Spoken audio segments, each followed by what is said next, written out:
சொல்லிட்டேன். ஏப்பா அவன் நடிக்குது பாரு.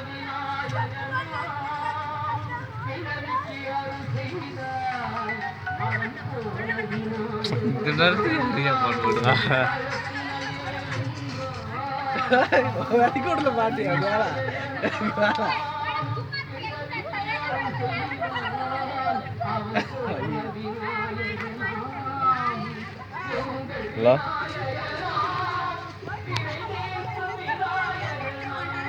இறக்கிட்டு இருக்காங்களா? சரியா, இன்னும் ஒரு 19 ரூபா கொடுக்கணுமியா?